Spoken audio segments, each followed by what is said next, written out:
और मेरे करेजा लोग कैसे हैं आप सब? आई होप आप सब बहुत अच्छे, बहुत ही प्यारे होंगे, कोई दिक्कत नहीं और आपकी स्टडी पढ़ाई बहुत जबरदस्त तरीके से चल रही होगी, हम भी चल रहे हैं एकदम अच्छे से।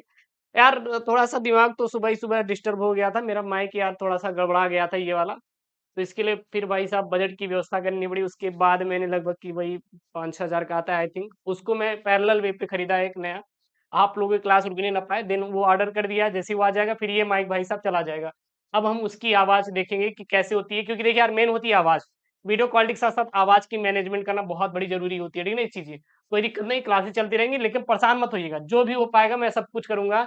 एक चीज़ और, मैं अभी तक इम्पोर्टेंट क्वेश्चन का आपका सीरीज़ नहीं ले आ रहा था, लेकिन अब मैं ला रहा हूँ, पता है क्यों? क्योंकि अब टाइम आ गया है ना, टाइम आ गया है। अगर मैं सोचो यार ज़रा आप सोचिए, अगर मैं ये इम्पोर्टेंट क्वेश्चन आपको जुलाई से ही देता, तो क्या होता? जुलाई से ही देता तो क्या होता? गुरुदेव तबाही होती, पूछे क्यों? क्योंकि मैं हर दिन आपको 20 क्वेश्चन देता, तो आपको 6-7 महीने में लगभग की हो जाएँगे गुरुदेव हमारे तो ये तो 1800 2000 क्वेश्चन, आने कितने हैं 10-20 क्वेश्चन।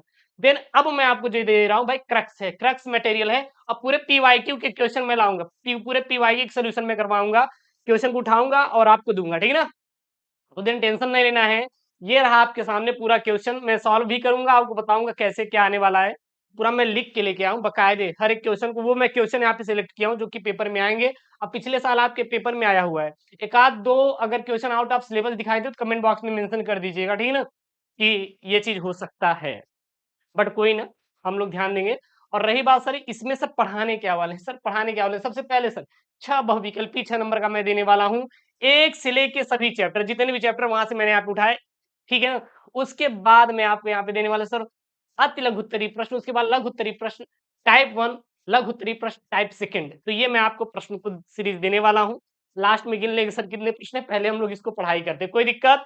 चैनल को नहीं किए सब्सक्राइब, तो भाई साहब आपसे हाथ जोड़कर विनती है कि चैनल को भैया कर लो सब्सक्राइब, और नहीं किए हैं शेयर, तो हाथ जोड़ के ये भी विनती है कि शेयर कर दो अपने दोस्तों के साथ। शेयर कर दो, कर दिए बिल्कुल सर कर दिए, कोई दिक्कत नहीं, तो शेयर कर दीजिएगा। यहाँ पे आपका है सर क्या, खंड अ सर क्या है, खंड सेक्शन अ जो आता है यह बहुविकल्पी आता है। क्या आता है? बहुविकल्पी। जैसे प्रश्न बनेगा सर वैसी मैं करवाऊंगा, कोई दिक्कत नहीं होना चाहिए ना। बहुत अच्छे राइटिंग में। प्रश्न नंबर 1 क्या बोल रहा है यहाँ पे? ट्रांजिस्टर के उत्सर्जक पर लगाया गया तीर संकेत करता है। ट्रांजिस्टर जो होता है इसके उत्सर्जक पर लगाया गया तीर संकेत किसका करता है सर? इलेक्ट्रॉन के प्रवाह की दिशा, धनात्मक वोल्टता बिंदु, धनात्मक धारा प्रवाह की दिशा, या भौम संबंधन। तो राइट आंसर आप याद कर लीजिए, राइट आंसर याद कर लीजिए सी वाला। ट्रांजिस्टर के उत्सर्जक पर लगाया गया तीर धनात्मक धारा प्रवाह की दिशा को क्या करता है?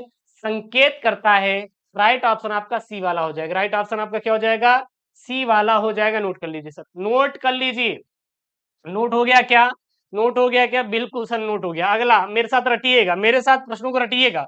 उत्तल लेंस की फोकस दूरी अधिकतम है, उत्तल लेंस की फोकस दूरी अधिकतम किसके लिए होता है? डी यू एन ए, याद कर लो, डी यू एन ए, दूर दृष्टि दोष के लिए D U N A, D U N A होता है, डी यू एन ए। मतलब डी का मतलब दूर दृष्टि दोष के लिए, उत्तल लेंस, अवतल लेंस निकट दृष्टि दोष के लिए, ठीक है ना। उत्तल लेंस की फोकस दूरी अधिकतम होती है, उत्तल लेंस की फोकस दूरी अधिकतम होती है किसके लिए? तो जो उत्तल लेंस की अधिकतम फोकस दूरी होती है लाल प्रकाश के लिए होती है, लाल प्रकाश के लिए अधिकतम होती है। ये सॉल्व कर लीजिएगा। कैसे? क्योंकि अगर देखें तो जो एफ व्युत्क्रमानुपाती होता है किसके? 1/लैम्डा के, यानी 1/n के। n क्या है? अपूर्णांक है, और ये अनुक्रमानुपाती 1/लैम्डा। अगर इसका हम फॉर्मूला के अनुसार देखेंगे, उत्तल लेंस की फोकस दूरी लाल प्रकाश के लिए अधिकतम होती है, क्योंकि लाल प्रकाश का तरंगदैर्ध्य क्या होता है भैया? सबसे कम होता है, सबसे भैया क्या होता है? कम होता है। समझ में आ गया? बिल्कुल सर समझ में आ गया। क्यों नहीं आएगा यार? इतना टफ थोड़ी ना है कोई भी चीज कि हमें समझ में नहीं आने वाला। मैं आपको बता रहा हूँ ना, आपका इंपॉर्टेंट क्वेश्चन का सीरीज ऐसा करवाएंगे ना, ऐसा करवाएंगे बुद्धि हरिहरा जाएगी एकदम। परेशान मत होइएगा। अगला प्रश्न क्या है? यदि एल तथा आर क्रमशः प्रेरकत्व एवं प्रतिरोध है, तो एल अपान आर का मात्रक होगा। तो एल अपान आर का मात्रक होगा। एल क्या है आपका? प्रेरकत्व है। क्या है? प्रेरकत्व है। आर क्या है? रेजिस्टेंस, बोले तो प्रतिरोध है। तो एल अपान आर का मात्रक सर क्या होगा? तो हमारा सर सेकेंड होगा। क्या होगा सर? सेकेंड होगा। सर कैसे? सर कैसे? सर कैसे? इसको देखिएगा भाई, प्रूफ भी तो करना आना चाहिए। रटेंगे कितना? नहीं सर, रटेंगे नहीं। बहुत बढ़िया, यही मुस्कान चेहरे पर होनी चाहिए। भरोसा करिए, हम 95% प्रश्न अपने पेपर से और आपके ये टॉपिक्स पढ़ा देंगे, क्योंकि हम पिछले साल के प्रश्न पढ़ाते हैं। परेशान मत होइए, अपने से नहीं बना देते कि ये ले लो क्वेश्चन बनेगा, नहीं भैया, अपने से कुछ बना नहीं जाता। जो पिछले साल आए हुए उन्हीं को मैं आपको दूंगा। एल अपान आर, एल क्या है हमारा? प्रेरकत्व है, और आर क्या है? प्रतिरोध है। अगर हम प्रेरकत्व की बीमा देखें तो क्या होता है? एम एल स्क्वायर टी की पावर -2 ए की पावर -2 होता है। प्रतिरोध की बीमा क्या होती है? एम एल के पावर 2 टी की पावर -3 ए की पावर -2 होता है। ठीक है सर जी। एम नीचे है, एम ऊपर है, घात एक है, घात एक कैंसिल हो जाएगा, क्योंकि ये प्लस में है, नीचे से ऊपर जाएगा माइनस में, कैंसिल हो जाएगा। ये कैंसिल हो गया, ये नहीं कैंसिल होगा। पूछो क्यों भैया नहीं कैंसिल होगा?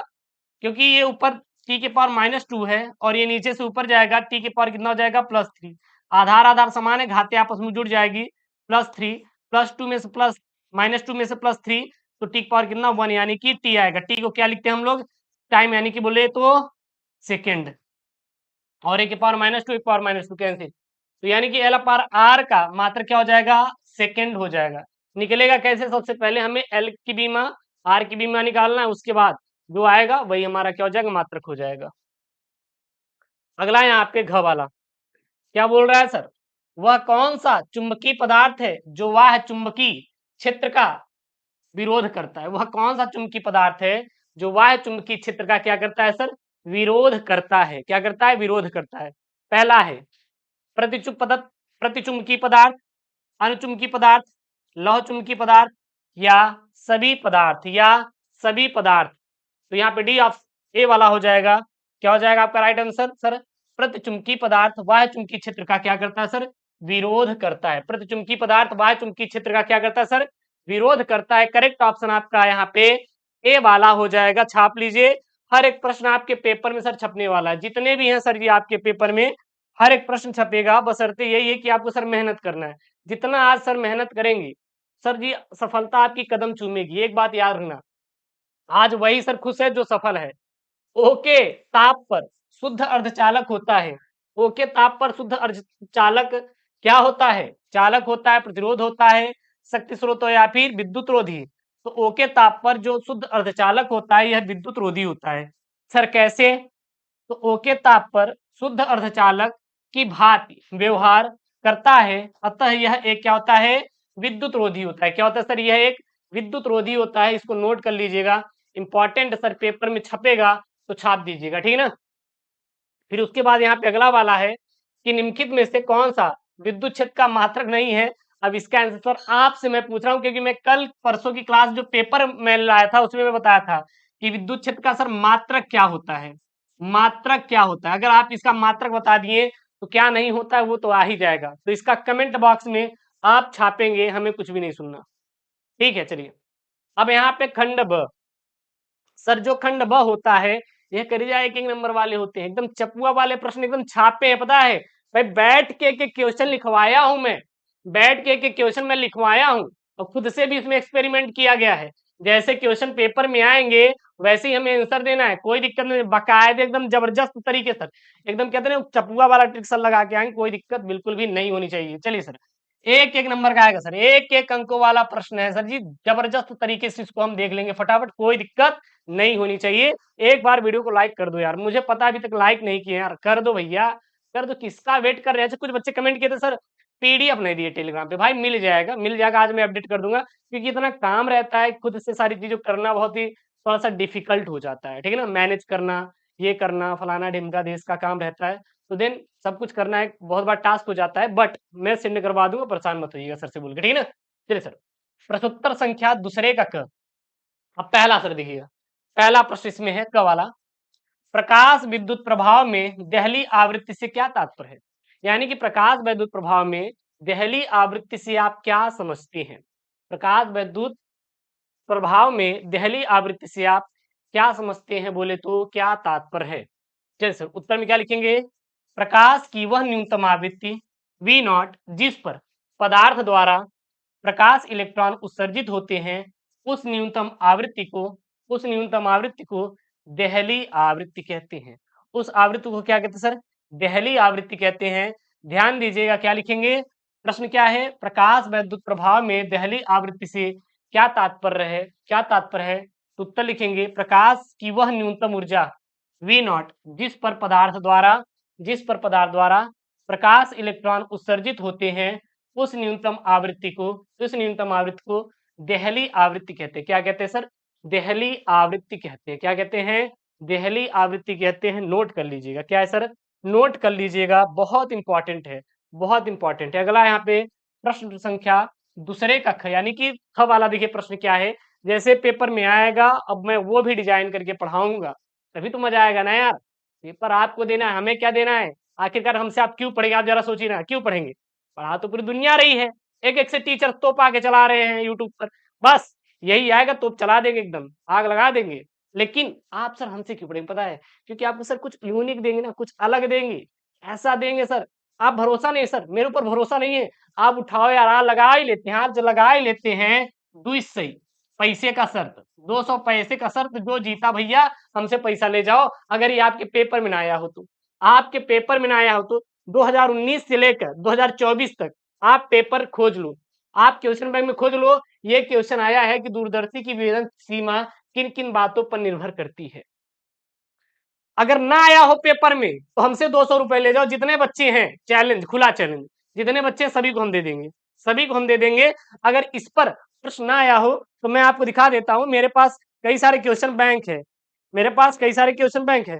बट यार ये तो, चलिए सर आगे देखते हैं। यहाँ पे एक चीज और, जो ये प्रश्न था 2019 के सेट में आया हुआ, भरोसा नहीं तो जाकर चेक कर लीजिए ना, क्रॉस वेरीफाई कर लीजिएगा, उसके बाद कहिएगा कि गुरुदेव झूठ तो नहीं बोल रहे हैं, गुरुदेव झूठ तो बोल रहे हैं। क्या लिखेंगे यहाँ पे?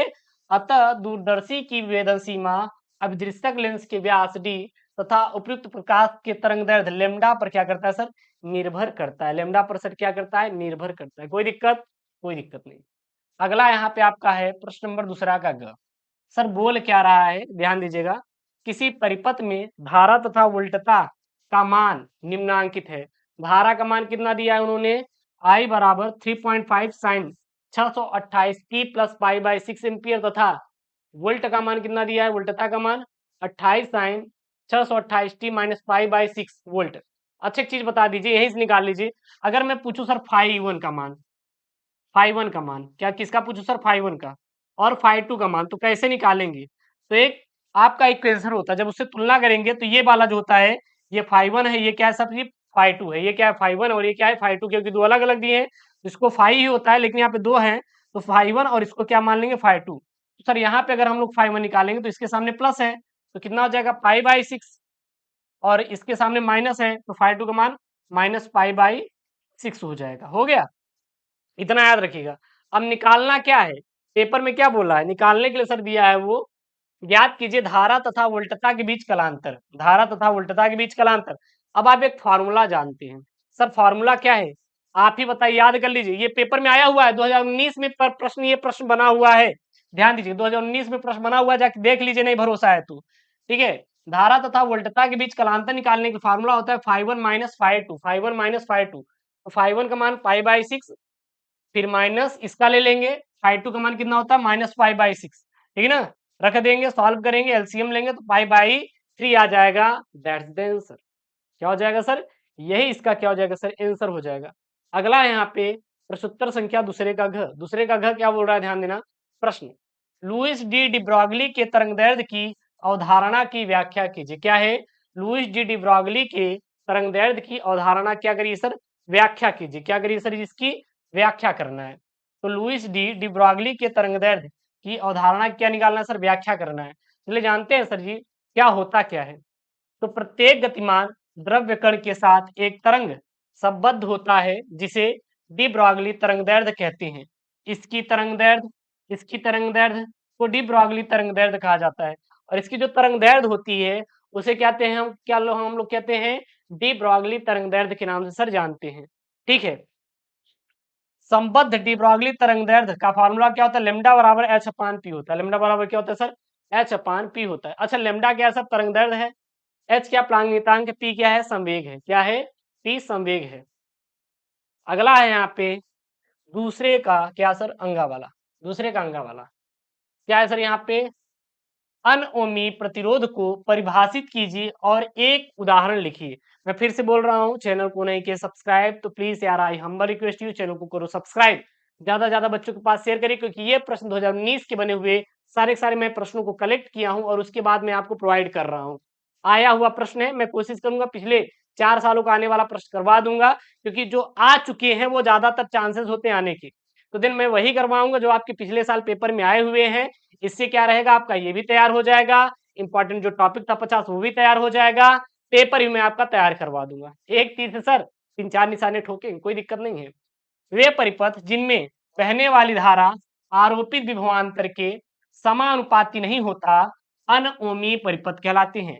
मेरी बातों को ध्यान दीजिएगा, कोई अगर पूछे आपसे कि अनओमी परिपथ सर होता क्या है, पूछा ना, अनओमी परिपथ की सर परिभाषा लिखिए, तो क्या लिखेंगे, वे परिपथ जिनमें बहने वाली धारा आरोपित विद्युत विभवांतर के समानुपाती नहीं होता अनओमी परिपथ कहलाते हैं। क्या कहलाते हैं सर, अनओमी परिपथ कहलाते हैं। यदि प्रतिरोध आरोपित विभवांतर के बदलने पर बदल जाए तब उसे अनओमी प्रतिरोध कहा जाता है।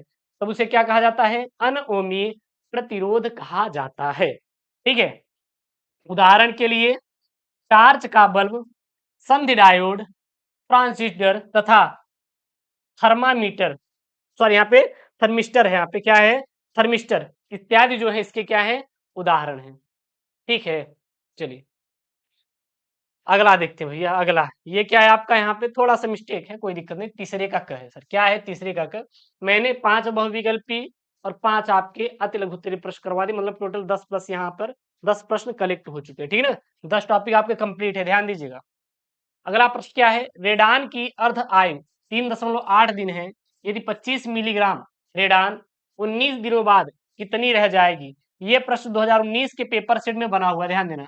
2019 के जो पेपर सेट है, जो आपका पेपर सेट है, उसमें ये प्रश्न बना हुआ है, तैयार कर लीजिएगा सर। प्रश्न क्या बना था, रेडान की अर्ध आयु काल कितना दिया है, 3.8 दिन, यानी कि टी हाफ की वैल्यू कितनी दे रखी है, 2.8 डेज, 8 डेज।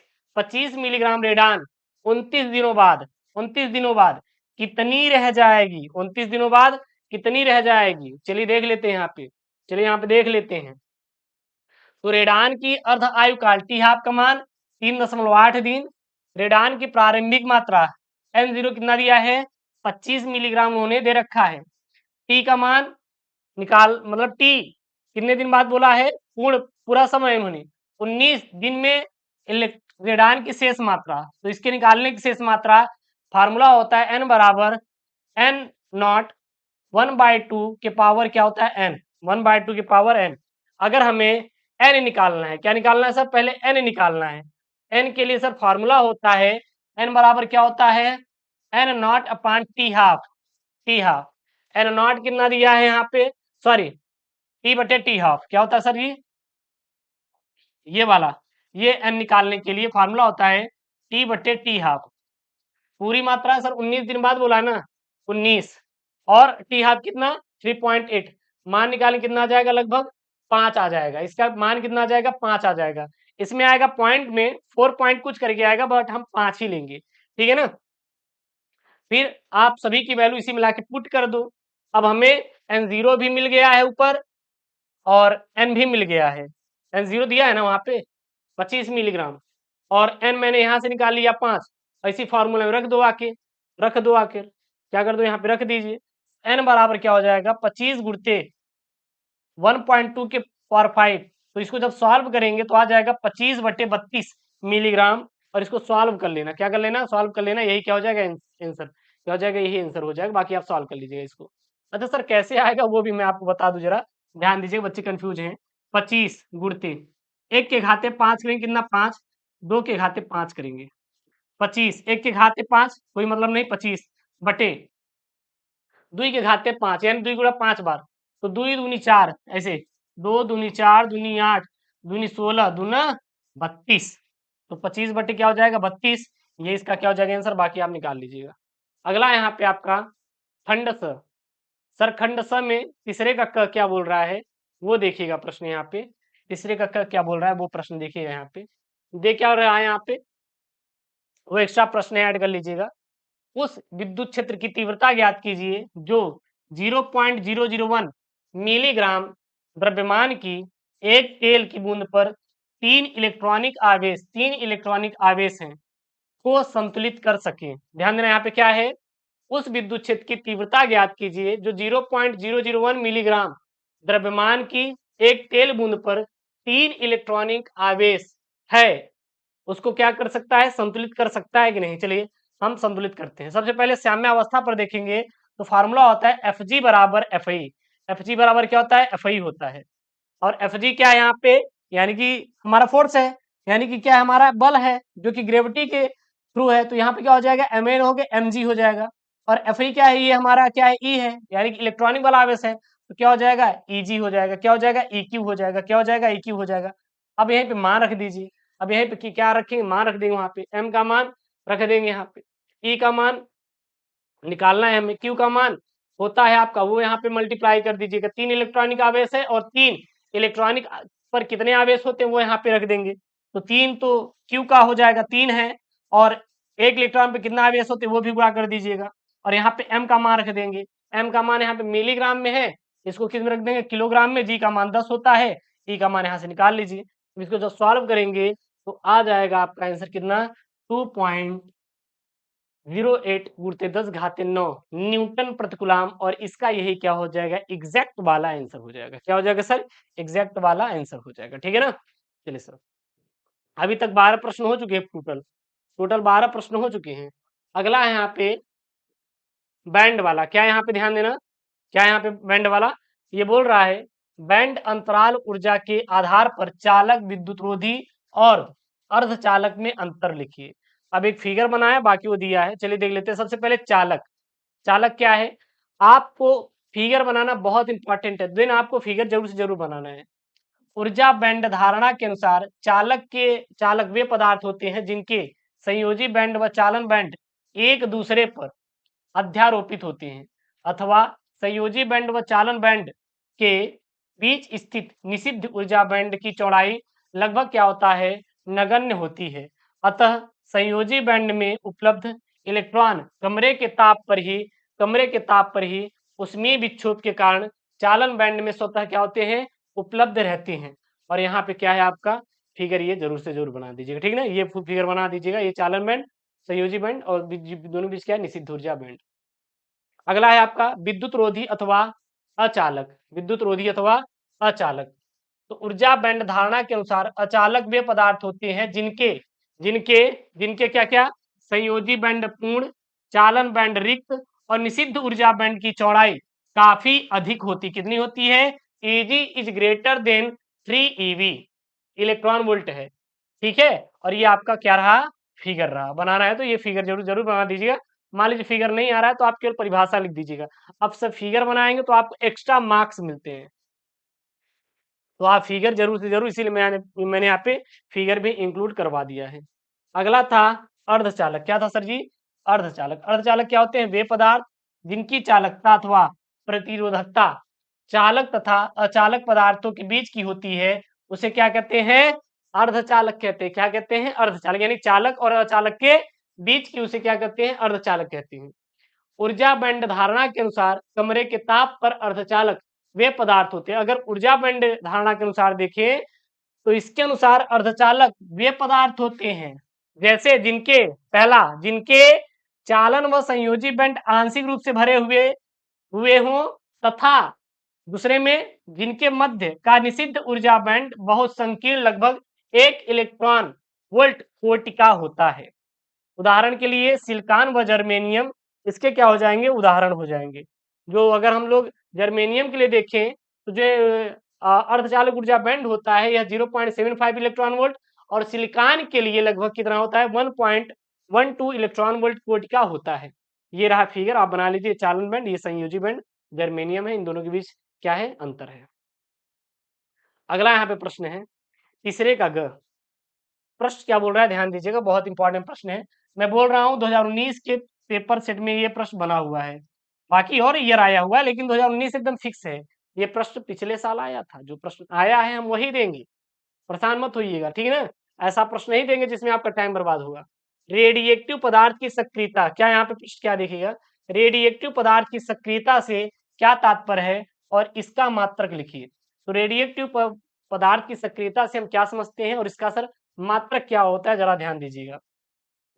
तो क्या लिखेंगे सर, रेडिएक्टिव पदार्थ, क्या लिखेंगे सर, रेडिएक्टिव पदार्थों की सक्रियता होता क्या है सर जी, किसी रेडिएक्टिव पदार्थ के विघटन की दर उसकी सक्रियता कहलाती है।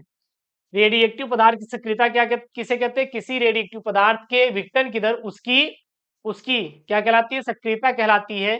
इसे प्रायः कैपिटल आर से प्रदर्शित करते हैं। कैपिटल आर बराबर होता है लेमडा इंटू एन, और लेमडा का मान होता है 0.6930 टी इंटू एन होता है, जहां पे आर क्या है, रेडिएक्टिव तत्व की सक्रियता है, लेमडा क्या है, क्षण नियतांक है, टी क्या है, अर्धायु काल है, हाँ, और एन क्या है, तत्व की में विघटन परमाणु की संख्या है। सक्रियता के लिए सर मात्रक क्या होता है, ये देख लीजिए यहाँ पे। तो इसके दो मात्रक होते हैं, एक वेकुरल होता है, दूसरा क्या होता है, क्यूरी होता है। तो वेकुरल और क्यूरी, तो वेकुरल क्या है, सक्रियता का एसआई मात्रक वेकुरल है। यदि किसी रेडिएक्टिव पदार्थ की विघटन की दर एक विघटन प्रति सेकेंड हो तो उसकी सक्रियता एक वेकुरल होगी। यदि किसी रेडिएक्टिव पदार्थ की जो विघटन की दर, मतलब वो खत्म हो रहा है, कितनी हो रही है, एक एक एक विघटन प्रति सेकेंड हो, तो उसकी सक्रियता क्या होती है, एक वेकुरल। अर्थात एक वेकुरल बराबर, वेकुरल को बीक्यू दिखाते हैं, एक विघटन प्रति सेकेंड। इसको किससे दिखाते हैं, डीपीएस से। अब क्यूरी क्या होता है, यदि किसी रेडिएक्टिव पदार्थ का विघटन विघटन की दर 3.7 गुणित 10 के घाते 10 गुणित 10 के घाते 10 विघटन प्रति सेकेंड हो, तो उसकी सक्रियता जो होती है क्यूरी कहलाती है। उसकी सक्रियता क्या कहलाती है सर, क्यूरी कहलाती है। एक क्यूरी बराबर होता है, क्यूरी कितनी घात, सीआई से, ठीक है ना, 3.7 गुणित 10 घाते 10 विघटन प्रति सेकेंड, यानी कि डीपीएस ये भी होता है। क्लियर है भैया, पढ़ लो, इंपॉर्टेंट है, जो आया है पेपर में वही मैं दे रहा हूँ। अगला ये आपका आउट ऑफ सिलेबस है, इसको आप स्किप कर दीजिए, ये आपके अब आउट ऑफ सिलेबस है, इसको छोड़ सकते हैं, इसको छोड़ सकते हैं। एक यहाँ पे क्वेश्चन करते हैं, एक यहाँ पे बड़ा वाला सा न्यूमेरिकल करते हैं, मतलब आपके सारे क्वेश्चन मैं करवाऊंगा, परेशान मत होइए। अच्छा हाँ, एक चीज और है, मैं तुरंत नहीं लाऊंगा, 1 घंटे का वीडियो बना दूंगा, बोर हो जाएंगे, 1 घंटे का वीडियो बना दूंगा, बोर हो जाएंगे। तो हमारे वीडियो की एवरेज और जो लेंथ रहने वाली है वो 25 से 35 मिनट के बीच रहेगी, कोई भी वीडियो मैं लेकर आऊंगा, क्योंकि जो हमारा एक आइडियल टाइमिंग होता है पढ़ने का, वो 25 से 35 मिनट तक होता है। कोई भी बच्चा 1 घंटे नहीं पढ़ पाएगा, चाहे मैं ही बात करूं, अपनी भी पढ़ाई करता हूं, तो एक आइडियल टाइम होता है, उसके बाद वो क्या होने लगता है, बोर होने लगता है। तो 1 घंटे की वीडियो नहीं लाऊंगा, उतना ही लो ना यार, जितना याद कर पाओ, जितना पढ़ पाओ। और हम इतनी क्लासेस ले आएंगे कि आपका कंप्लीट हो जाएगा महीने में, आपको एक्स्ट्रा पढ़ने की जरूरत नहीं पड़ेगी, क्योंकि मैं पीवाईक्यू पूरा पढ़ा दूंगा, ठीक है ना। चलिए सर, अगला यहाँ पे क्या है आपका, 4 का क, जो न्यूमेरिकल है।